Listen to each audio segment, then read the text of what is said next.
Assalamualaikum warahmatullahi wabarakatuh dan salam sejahtera. Terima kasih banyak kerana sudi datang untuk menonton video saya pada hari ini.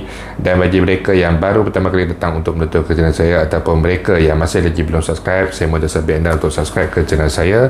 Dan bagi mereka yang dah subscribe, saya mohon anda untuk kongsikan video ini kepada rakan-rakan serta ahli keluarga anda. Semoga apa yang saya nak kongsikan sedikit pada hari ini adalah satu perkongsian yang bermanfaat untuk kita semua, insya-Allah. Okey. Jadi kemarin ada beberapa perkongsian yang agak menarik.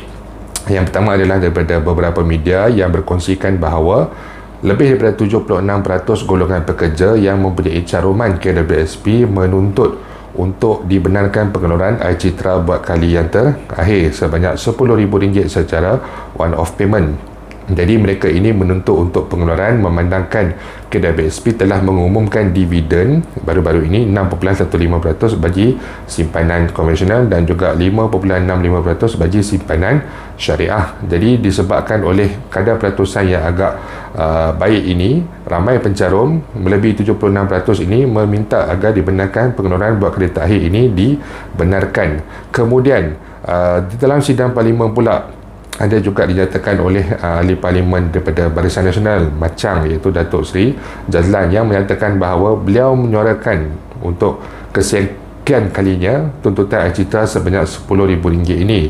Tambahan pula daripada perkongsian beliau menyatakan bahawa apabila beliau turun kepada kawasan Macang ini, beliau mendapat banyak maklum balas berkenaan dengan isu ini. Rakyat memerlukan pengeluaran ini daripada kalangan pencarum KWSP, memerlukan pengeluaran ini buat kali terakhir, memandangkan ramai mereka yang terpaksa bergolok gadai, ada yang sudah kehilangan rumah, ada yang sudah kehilangan kenderaan dan juga pelbagai perkara-perkara yang lain.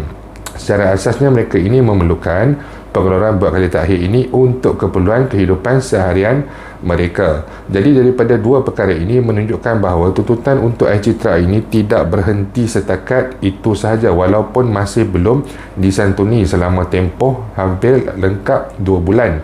Bukan hampir lengkap, telah lengkap pun 2 bulan, dan kita telah masuk 2 bulan 1 minggu, dan sehingga hari ini masih lagi belum mendapat sebarang respon daripada pihak kerajaan.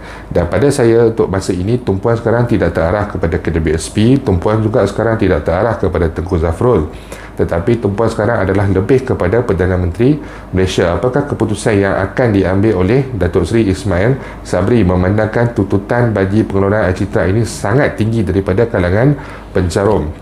Bahkan baru-baru ini kita tahu di wilayah Sultan Kuala Lumpur banyak kawasan yang dilanda banjir, dinaiki air. Begitu juga dengan di beberapa kawasan yang lain.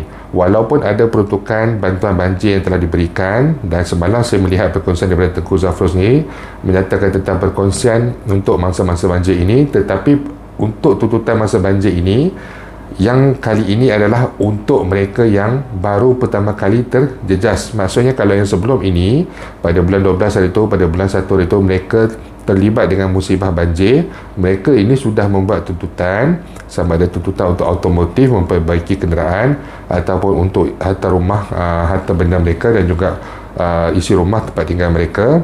Jadi untuk banjir kali ini, mereka ini sudah tidak layak lagi untuk membuat tuntutan. Hanya satu kali tuntutan saja yang dibenarkan, dan hal ini telah menyebabkan ramai pencarum di luar sana yang terlibat dengan musibah banjir secara langsung semakin terkesan dan semakin terjejas. Walaupun ada bantuan yang diberikan, kita tahu disebabkan ada kekangan beberapa perkara serta kriteria dalam peruntukan untuk banjir ini menyebabkan mereka ini tidak mendapat pada kadar yang penuh, yang mana bantuan masa banjir ini diberikan sehingga ringgit Malaysia sebanyak RM61,000. Jadi ini menyebabkan ramai mereka di luar sana yang sangat-sangat terkesan. Ada yang sudah tidak ada hala tuju lagi, malah ada juga yang sudah mula berputus asa. Jadi pada saya, walaupun pada bulan ini ada beberapa pihak yang berkongsikan bahawa bayaran untuk BKM akan mula dibayar, tetapi kita harus ingat, bayaran BKM ini dia berkisar, kalau kata bujang adalah RM350. Sebanyak satu kali bayaran saja selesai untuk bujang.